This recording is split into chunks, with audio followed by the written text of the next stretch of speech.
Tennessee's going to be going in all black, baby. And so, without further ado, the Vol View starts right now. And of course, it's football time in Tennessee, baby. You're darn right. It's football time in Tennessee.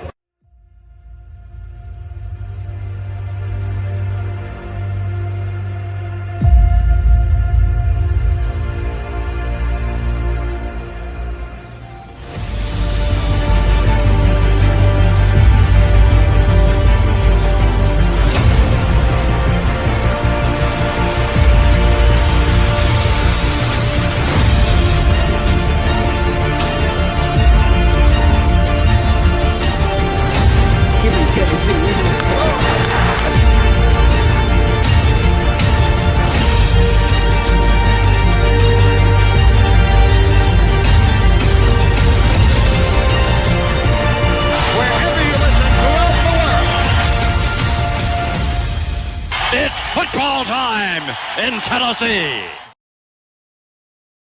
Yes, indeed it is. It's football time in Tennessee. I am, of course, wearing my black Tennessee hoodie, black and orange, which are the colors of Halloween, as we've become known to see it. Tennessee going in the all-black uniforms against Kentucky. They almost the Tennessee's social media team did an unbelievable job. Give every single man and woman in that department a raise for the job they did. That they venomized it. Like, you know, you see when Eddie Brock turns into Venom and like it like takes over his body. That's what they did. A Tennessee player was wearing the typical orange and white. They did that to turn it into the black uniforms. Anyway, it was really cool. Definitely Google it because it was awesome. But more than looking good, Tennessee's going to need to play good. They got Kentucky at home, a struggling Kentucky Wildcats team. At home, the Vols are a 17.5-point favorite, which is pretty commonplace in college football for a top 10 ranked team against an unranked team that is struggling. But Kentucky is in a spot where, after upsetting Ole Miss, and it's like, oh my gosh, Mark Stoops is doing it again. They've lost 3 straight games to Vanderbilt, who's playing good football, badly to Florida. They got smoked at home by Florida, and then lost by double digits at home to Auburn. Google Auburn's record. It's not going to blow your socks off. So, again, going on the road to Knoxville is certainly a tall task for the Wildcats. Here's what I'm looking to see for Tennessee, and here's to me why it's going to set the tone for the second half this season. Is that I talked about on the Vol View on this show the last couple of weeks, the last couple of games, Tennessee's big rivalry matchups. Florida at home, favored by a lot, win by the skin of their teeth in overtime. Then Alabama, dogs at home. I was at that game. It was unbelievable. And Tennessee pulls away with a great defensive second half and a much better offensive second half. A little Aaron Rodgers last night to get the job done in the end and kind of eliminate Alabama, in my opinion, out of SEC title contention. We'll see how it's going to affect the Tide in the playoffs, or the playoff. Tennessee's big issue offensively, because defensively, you can make a perfectly legitimate case.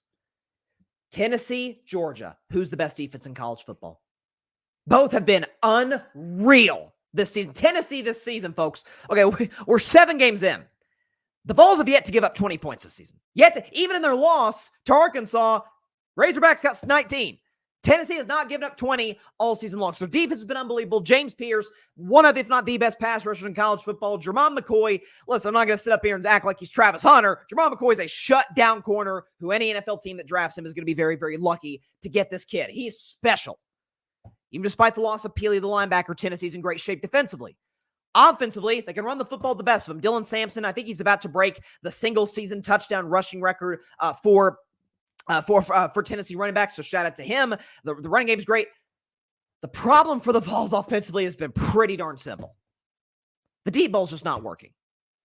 For one of 2 reasons. Either Nico Iamaleava has been overshooting guys that are wide open, be it Scroll White, who's dealing with injuries, be it DeAndre Thornton, be it any of these guys, Brazel, just overshooting guys constantly, or he's delivering right in the money, and the guy's just straight up dropping the football.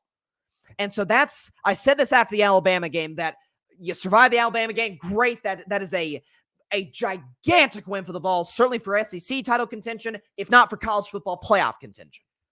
Is that if you can hit that, work on that during the off week. Josh Heupel, one of the smartest coaches in college football on the offensive side. You got the piece to do it. You got the quarterback to do it. Hitting that D-ball, oh my God. What that opens up for Tennessee, it makes, because Alabama, if you noticed, for those that watch the game, Bama's like, Nico beat us. You beat us to the top, Nico. We're going to stop number 6, Dylan Sampson. We're going to stop the run game, ensure that Tennessee is playing in long down situations over the course of 60 minutes. Then once Tennessee started to get the deep ball going, the running game started open, and it was a brand new ball game. And so for Tennessee, I want to see them open up not even open up the deep ball, because Heupel's been calling the play since he got too conservative against Arkansas. Gets Florida, bad throws and drops. Gets Bama, bad throws and drops on deep balls, even though they've connected on a couple toward the end, including what ended up being the game-winning touchdown in the backcourt in the end zone. It was a great throw by Nico. So Tennessee's in a great spot. They're the 7th-ranked team in the country for a reason. The first college football playoff poll, which we know, that's the one that matters. AP polls are relevant from Tuesday on Election Day, ironically. So you got one gigantic country-altering poll, and then you got a big college football playoff poll on the same day. Tennessee 7th-ranked. I imagine they'll be somewhere in that ballpark because they're going to get the job done against the Kentucky Wildcats. That says Kentucky's 5-1. I apologize. That should say Kentucky is 3-5. But Tennessee will win this game 38-16. They'll cover the 17.5-point spread against Kentucky, get the W. Tennessee will move to 6-1, potentially depending on what happens above them with Ohio State and Penn State. And if there's any upsets, who knows? It's college football. That's what makes it great. Tennessee could potentially move up in the college football playoff poll. So, in the all-black uniforms, Tennessee's going to look good. I want to see them connect on the deep ball. I'm not worried about the defense. Tim Banks, who's the defensive coordinator for Tennessee, he's going to be getting a lot of head coaching offers. I don't know what Danny White, the athletic director of Tennessee, I don't know what he's going to have to pay that man. Give him a blank check. Okay, match every contract. Heck, exceed every contract. The team's going to offer that guy, that defensive coordinator, Tim Banks.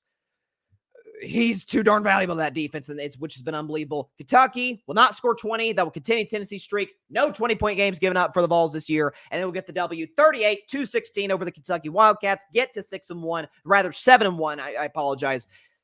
Continue to move up the college football playoff ranks, which will be released on Tuesday. And as always, once again, it is great to be a Tennessee Vol.